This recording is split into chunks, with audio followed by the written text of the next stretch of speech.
Mutual presents The Mysterious Traveler.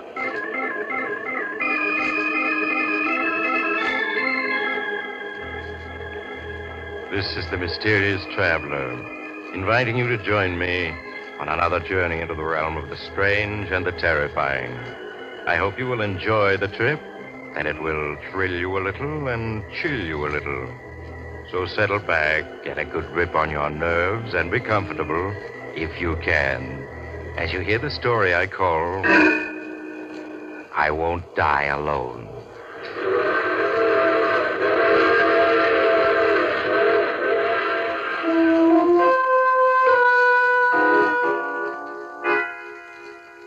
Our story begins in 1931.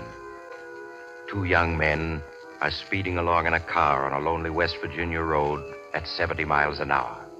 There's a tight, tense look on the face of the driver, Steve Martin, as he takes the curves on the road without slowing down. His companion, Chuck Williams, wipes the perspiration from his face with trembling hands. He turns and watches the road behind fearfully, now and then glancing at Steve's face for reassurance. Turn on the radio, Chuck. Let's see if they got an alarm out yet. Yeah, okay. Oh, well, what do you think our chances are, Steve? Hard to say. All depends on how fast the cops spread the word. The two men robbed the Third National Bank of Louisburg of over $250,000 shortly before closing time. Word has just been received that the two bank robbers are now driving east on Highway 6B towards the Allegheny Mountains. That's not good. State Police Car 9 take up position at junction of Highway 11A and River Road. They're moving fast. State Police Car 10 take up position at junction of Highway 3 and Highway 6B. Steve, Highway 6B, we're on it. Yeah. That is all. Stand by for further orders. Steve, you gotta turn back. We're headed for a trap. Take it easy, will you? There's still a chance. 20 miles ahead, there's a small dirt road that'll detour us right around them. 20 miles. We'll never make it, Steve. Isn't there any other road we can turn off on? No. Are you sure? I was born in these parts. I know every inch of the country. Steve, let's ditch the car and cut toward the mountains on foot. Are you crazy? It's 40 miles to the mountains. We'd never make it walking. We've got to keep driving. It's our only chance. We'll run right into that trap, I tell you. They'll be waiting with Tommy guns. We'll be dead pigeons. Okay, then we'll be dead pigeons. I'd give up my share to haul right now to be out of this. You gotta get me out of this, Steve. You gotta. Oh, shut up. Look, Steve, if you were to let me out of the car and keep on going yourself, I might be able to get away. The cops would be so busy chasing you, I'd be able to give them the slip. You lousy rat. Now, look at it my way, Steve. There ain't no use both our getting caught. That don't make sense. You're great when it comes to sharing the dough, but when the heat's on, you want out. Yeah, but I'm willing to pay for you can keep my share of the bank call. Now, that's fair enough, ain't it? Huh? What a good that dough'll do me if I get caught, but I'm sick of hearing you whine. All right, it's a deal. If I get through, the dough's all mine. If I don't, well, I don't. Thanks, Steve, thanks. I'll never forget this. Come on, get out. Which way do I go, Steve? Head across the fields until you hit a small stream. Then head upstream for about 6 miles. There's a railroad water tower there. You ought to be able to hop a freight. Thanks, Steve. I'll be seeing you. Yeah. So long, Chuck.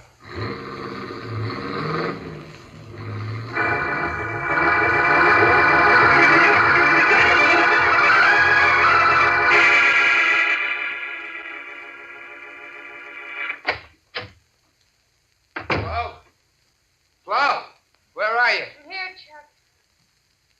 I was wondering when you'd show up. See by the paper they got Steve. Yeah. Hey, let me see that paper. It says here they caught him yesterday afternoon at 5. An hour after I left him. What'd you do, run out on him? No, I didn't run out on him. I just played it smart. What are you looking at me like that for? There wasn't no sense in both our being caught, was there? No, I guess not. Where's the dough? What dough? The $254,000 you got in the bank job. Steve had the dough. What? Look what it says there in the paper. Huh? Go ahead, read it. Martin, when captured, told police he knew nothing about the stolen bank money. Police believe that Martin's unknown companion escaped with the loot. But I didn't, Flo. I didn't. Steve had that dough when I left him. Then why didn't the police find it when they caught him? There's only one answer. Steve stopped and hid the dough someplace before they got him. Yeah, that must be it. Steve's too smart to risk being caught and having all that dough taken away from him. Poor guy. They'll probably throw the book at him.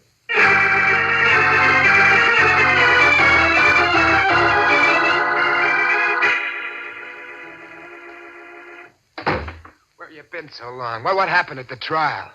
They give him 25 years. 25 years? Mm-hmm. How did he take it? He didn't bat an eye. Maybe he'll think things over and squeal on me. Oh, stop sniffling, will you? Steve isn't the kind of a guy to do anything like that. Yeah, sure. Why should he want to squeal on me? Besides, if he did, the cops would find out that I didn't have the bank, though. That it's Steve who got it. He wouldn't want that to happen. Sure. Why, with good behavior, he'll be out in 18 or 19 years. Then he'll have all that dough hid. I'd rather have the 18 or 19 years than the dough. Well, it's been nice knowing you, Chuck. Hey, wait a minute, Flo. Don't go. What? Why not stick around? We'd make a good team. We don't need Steve. We don't, huh? And just what would I get sticking around? You haven't got brain, muscle, or dough. What's the attraction? Listen, Flo, stick with me and I'll get dough. I've always gotten what I wanted in the end. Without Steve, you haven't got a chance. He had all the brains, all the guts. Yeah, and what did it get him? You notice I ain't behind bars. And I'll get that big dough yet. 3 cheers. When you do, look me up.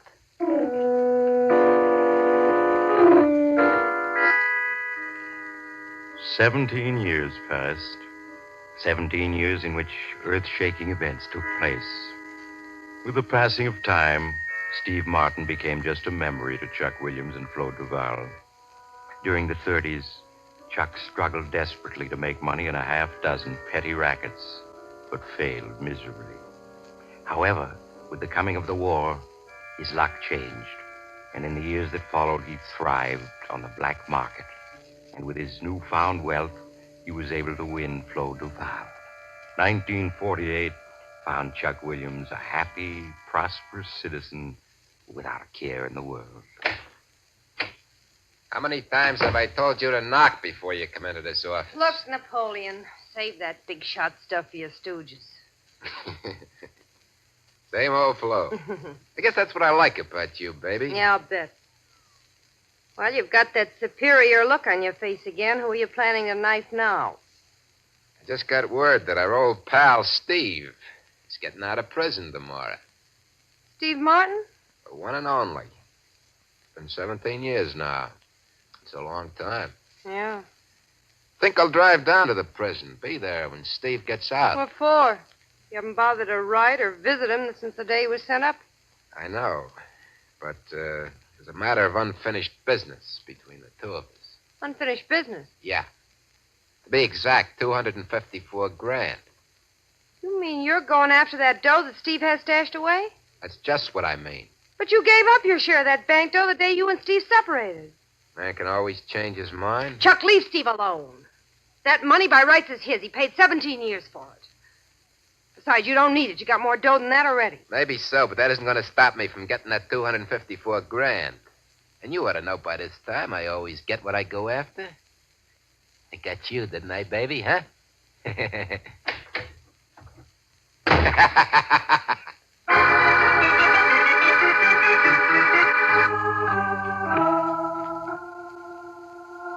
And remember, baby, when those gates open and Steve comes out, let me do the talking. Don't worry, I will. I don't want any part of this dirty deal. Relax, baby, relax. When I get that 254 G's, I'll buy you a fancy diamond bracelet. Then you'll feel better. Hey, boss. They're opening the gate. Is that him? No. Steve's twice as big as that guy. Chuck, that is Steve. Can't be. That guy looks at least 6. You're right. It is Steve. Stay in the car. Hey, Steve. Steve, over here. What's the matter? Don't you remember an old pal? Oh, Chuck. Well, I didn't recognize you at first. Put it here, pal. Yeah. I guess I'm kind of surprised to see you after all these years. Well, I've been living in South America most of the time. Only got back a year ago. I know I should have written you, but I never was any good at that. Boy, yeah, sure smells better out here. Come on. Let's get in my car. I got a surprise for you. Huh? Surprise? Yeah. You remember Flo Duval, don't you? Well, here she is. Hello, Steve. Hello, Flo. Hey, it's nice seeing you again. Come on, Steve. Get in. We're driving you to town. Thanks, Chuck. Okay, Felix, back to town. Right, boss. You don't look well, Steve. It's just this prison parlor, Flo. And 17 years. Well, that's all behind you now, Steve. A few weeks of good rest and good food. You'll be a new man. I'd like to believe that. Just take my word for it. I'm never wrong. Well, you seem to have done all right, Chuck. Yeah, not bad. I own a nightclub, a bowling alley, used car business, a couple of apartment houses. I can't complain. I'm glad to hear it. And I'm not forgetting an old pal either. Now, Flo and me want you to come and stay with us until you get on your feet. You know, a house guest. I'd rather not, Chuck. I don't want to put you out. Put me out? Ha! Listen to the guy. Well, we got suite servants, everything. Steve, I just won't take no for an answer. A week passed, then 2 weeks, during which Steve Martin did little other than eat and sleep and take long walks. Chuck Williams played the role of the gracious host to perfection, and his guests lacked nothing in the way of comfort. So concerned was Chuck with his guests' welfare that he always knew exactly where Steve was and what he was doing. Then one day, as Chuck had known it would happen, Steve came into his office for a private chat. Hey, busy, Chuck? No. Have a seat, Steve. Thanks. What's on your mind? Well, while I was doing time, my old man died and left me a small farm in West Virginia. That's where I was born and raised, you know. Yeah, I remember you telling me. Well, I'm going back to the old farmhouse and settle down there for a while. I see. Well, anything you say, Steve. Only let's keep in touch, huh? Yeah, sure thing, Chuck. When are you thinking of leaving? Tomorrow morning. Well, that's soon, huh? Well, we'll have to have a little farewell party tonight, okay? Yeah, fine. I'll see you later. Right you are.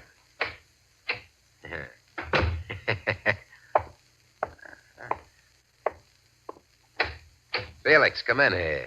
What's up, boss? My pal, Steve, is getting ready to make his move. Guess he can't wait no longer to get his hands on that dough. Looks that way. He's leaving tomorrow morning for a small farm he's got in West Virginia. West Virginia, huh? Yeah. Farmhouse can't be more than 30 or 40 miles from where he stashed the dough. Is there any chance he might have hidden it on the farm? Nah. Cops caught him before he got that far. He hid that dough someplace off Highway 6B. How many of the boys you want me to take along? Take 4. I don't want any slip-ups. Watch him day and night, and without being seen. Just leave it to me. Sooner or later, he'll lead you to the dough. And when he does, well, you know what to do. Yeah. Okay, then. You better start packing.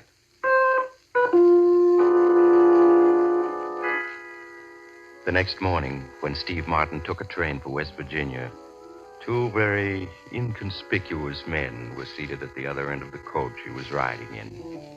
They watched him get off the train at an all but deserted station in West Virginia, but made no move to follow him. As the train started off, Steve hired a car to take him to the farm he'd inherited. It was dusk when he finally reached the deserted farmhouse. On a heavily wooded hill 100 yards away, Felix and a companion watched through field glasses as Steve lit a fire in the farmhouse and prepared to settle down for the night. In the days and nights that followed, Felix and his men took turns watching Steve Martin's every action. And every evening, Felix would phone Chuck Williams and report that Steve hadn't made a move as yet. How many times have I told you to knock before coming into this office? What's the matter, Napoleon? Aren't things working out? I've told you to lay off that Napoleon stuff. I don't like it. That must be Felix. Hello? Hello, boss. Felix. Well, what's happening? Nothing. He still hasn't made a move. All he does is fish and read. What about visitors? He hasn't seen anyone since the day he got here. Are you sure he didn't give you the slip during the night and get the dough? Not a chance. I got 2 boys watching the house at night. Well, maybe he knows he's being watched, and that's why he hasn't tried anything. I'd bet my last buck he hasn't spotted us. Nothing ever goes right unless I'm running the show. I'm leaving tonight for West Virginia. I'll see you in the morning. Okay, boss. I'll be expecting you.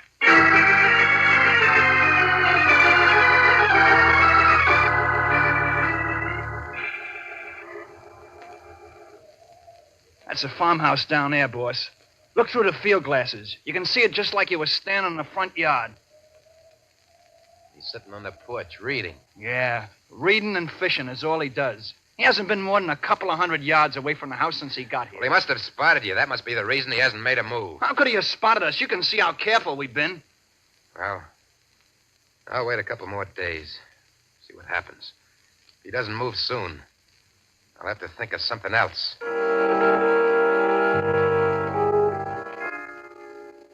Leaving Felix to continue his watch over the farmhouse, Chuck returned to the village and registered at the village inn. The hours that followed dragged interminably, and the hatred that Chuck felt for Steve Martin grew with each passing hour.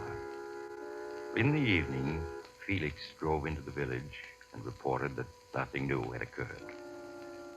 4 more fruitless days went by.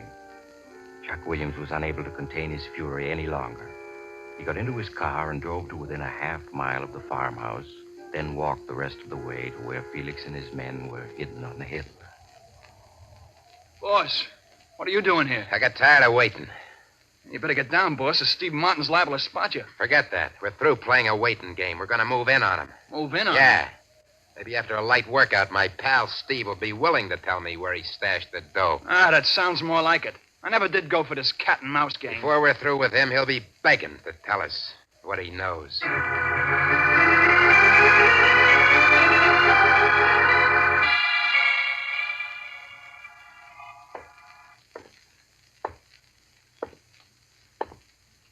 Hello, Steve.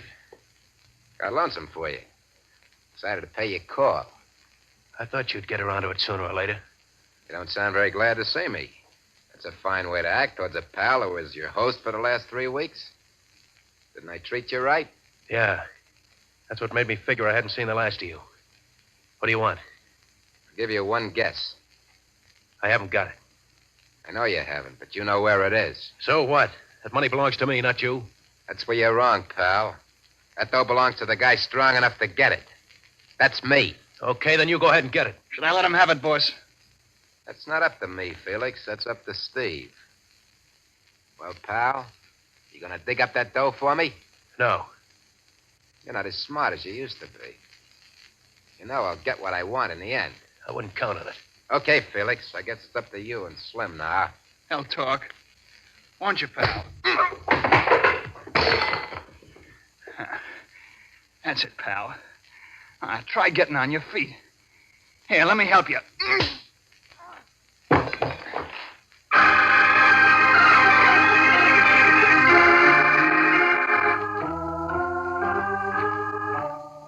How is he, Felix? It's out cold, boss.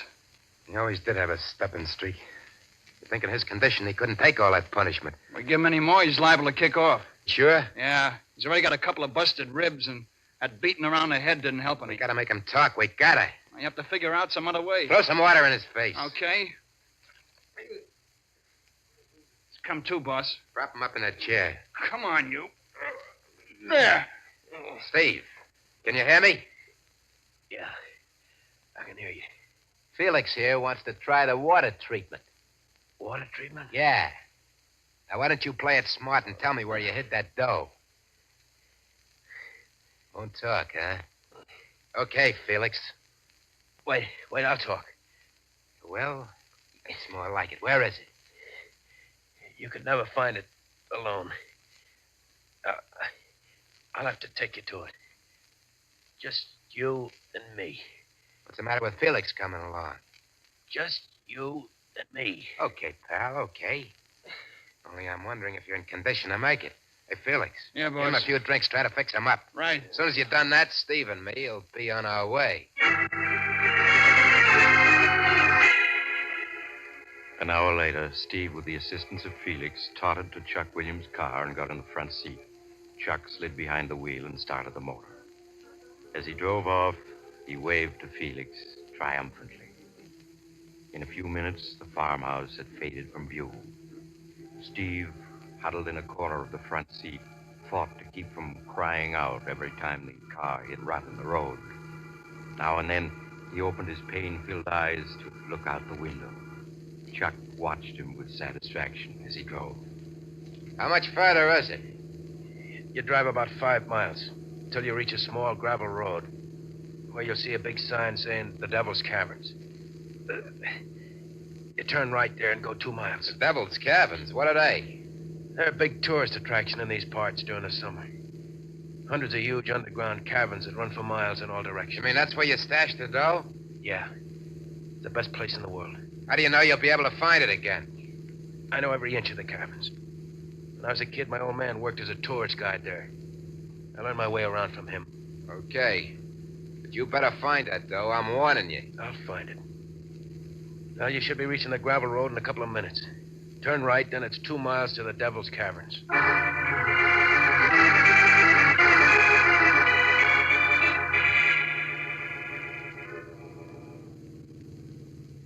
This is it. Park the car in that shed over there. Place sure looks deserted. Well, no one ever comes here until June. Is that the entrance to the caverns, that door set in the rock? Yeah. You'll have to shoot the lock off the door. Is this okay? Yeah.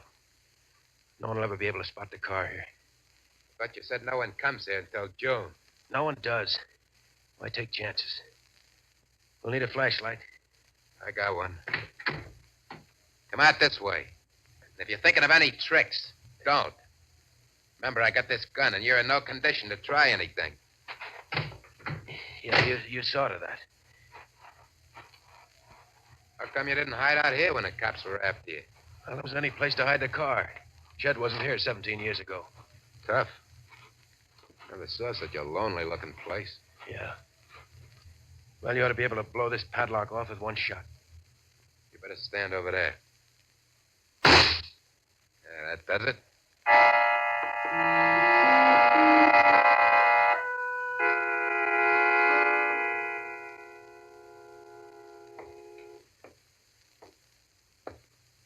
How much further is it? Seems like we've been walking an hour already. It's right up ahead.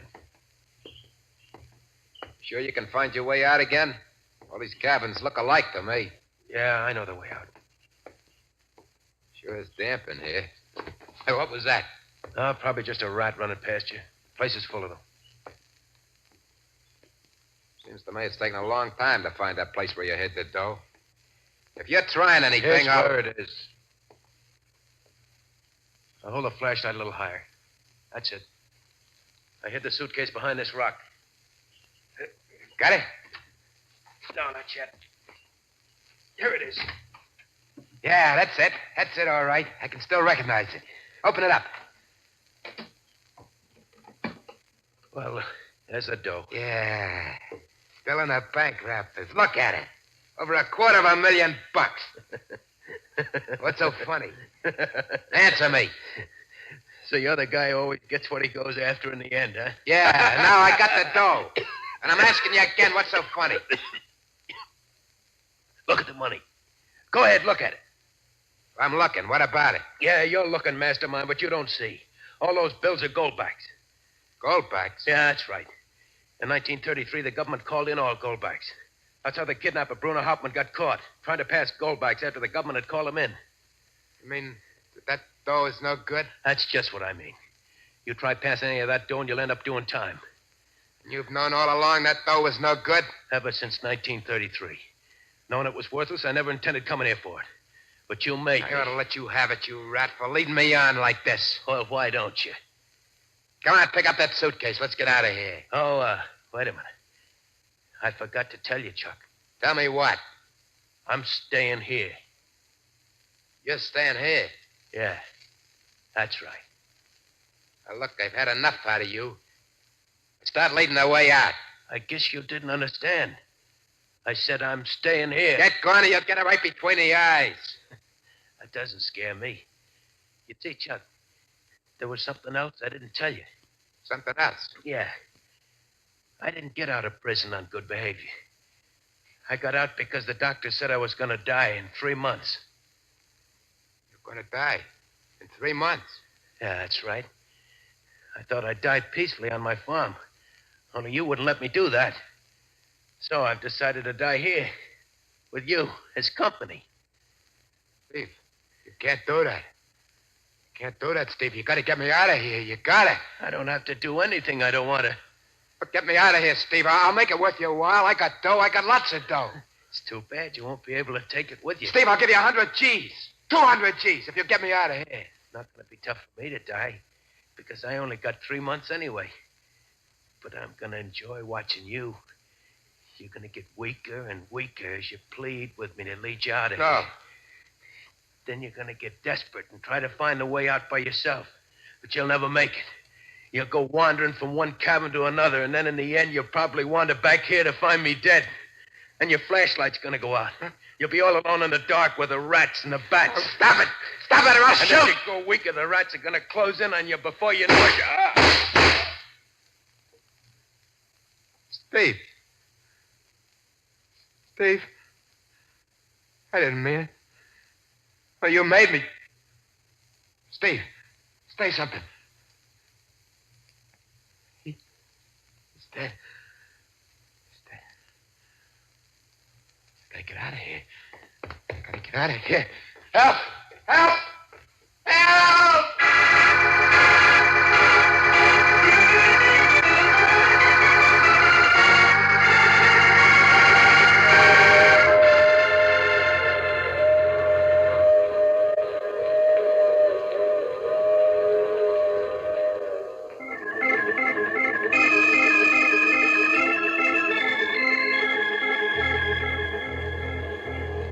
This is the mysterious traveler again. Did you enjoy our little trip? What happened to Chuck Williams? Oh, the poor fellow was found dead a month later when the cabins were opened for the summer tourist trade. Seems Chuck had wandered from cabin to cabin without being able to find his way out. Evidently, he'd gone mad in his last hours, for he was found with his pockets stuffed full of bills.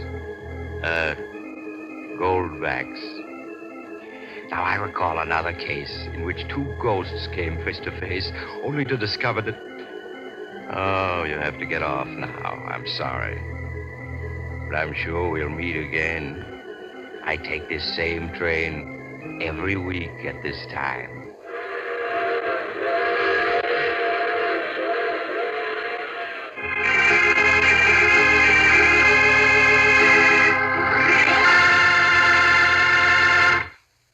You have just heard The Mysterious Traveler, a series of dramas of the strange and terrifying.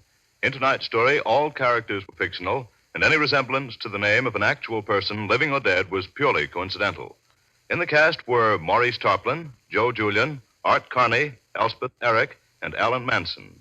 Original music was played by Paul Taubman. The Mysterious Traveler is written, produced, and directed by Robert J. Arthur and David Cogan.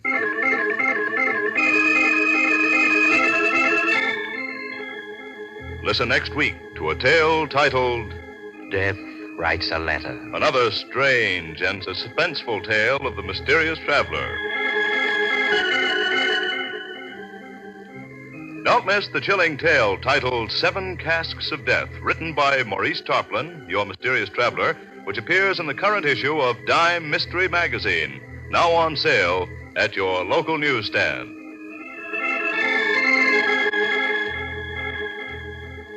This program has come to you from New York. Another program of dramatic action will follow in just a minute. Stay tuned to the station for Official Detective. Carl Caruso speaking. This is the Mutual Broadcasting System.